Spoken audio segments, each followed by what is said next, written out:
Hi, this is Taryn Grome, editor of Pharma Voice. We met with numerous inspirational thought leaders at this year's DIA annual conference as part of our Editors Take video series. I hope you enjoyed this discussion. In this episode, Taryn meets with Andy Alasso, Global Vice President, Product Management, Oracle Health Sciences. Hi, Andy. Welcome to Boston and DIA 2018. Thanks, Taryn. It's great to be here. It's my hometown, so it's great that DIA has decided to come to Boston. It's a lot of fun that you've invited me here to talk. Go Sox. Yeah. Andy, what is the biggest challenge for sponsors and CROs in exploiting new technology in clinical research? Big question.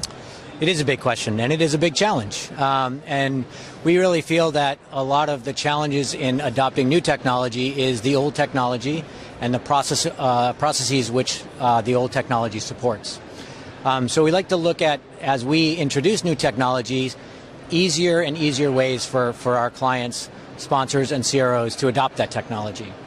So a few of the things that we've done in the development of our newer products are make them totally available on the cloud. So the deployment model is much simpler for adoption. So no longer do you have to purchase hardware, install hardware, have data center operations. You basically can subscribe to a technology service, and that service can provide the functionality that you want. And as that functionality, even though is expansive within the big platforms that we have, we allow it to be implemented incrementally. So you can, leverage a small piece of functionality or many, many pieces of functionality linked together.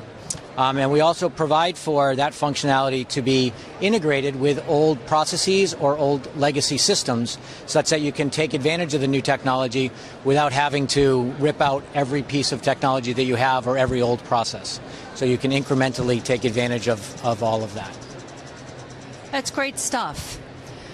But now, how can technology enhance the patient experience with clinical research? That's the bigger question, I bet the bigger challenge. Yes, and it's a very important challenge, because certainly patient recruitment and patient retention adds cost and time to clinical research. And the more cost and the more time, the longer it takes for life-saving medicines to get to market. So we really want to improve the patient experience as much as possible. And technology can do that by reducing the burden on the patient.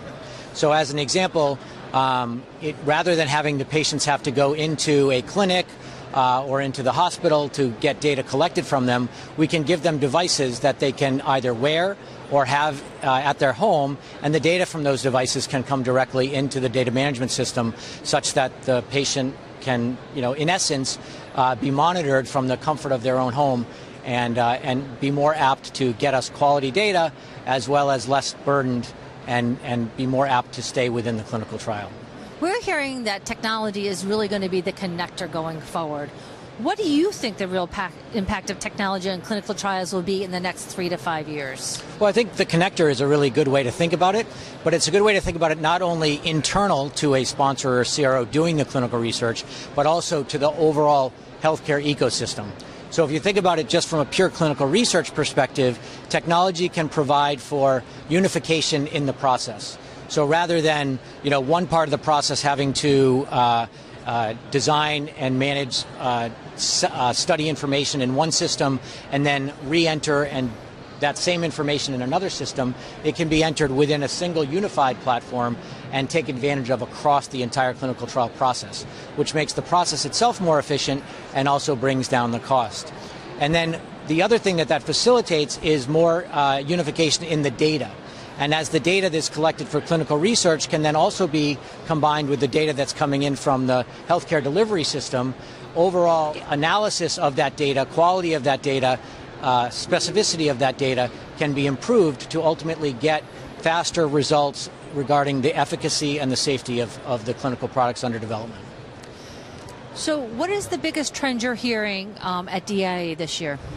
So I think we're hearing similar trends to what we just talked about, is to how technology can be an enabler of process change, of process efficiency, and reduced cost. We're also hearing a lot about the value of the expansion of data and data coming in from wearable devices or medical devices that are installed at home. And all of that data then, of course, leads to more technology such as NLP and AI, and how that technology can then be used to predict whether it be a most efficient study design or even how outcomes can be improved. Andy, thank you so much for joining us for our Editors Take video program and sharing your insights with us. Well, thank you so much for having me. It's been great to participate in the Editors Take, and I look forward to doing it again. For more information on this topic, visit our Thought Leaders website. For more Editors Take videos from the DIA Annual Conference, visit www.pharmavoice.com. Thanks for joining us.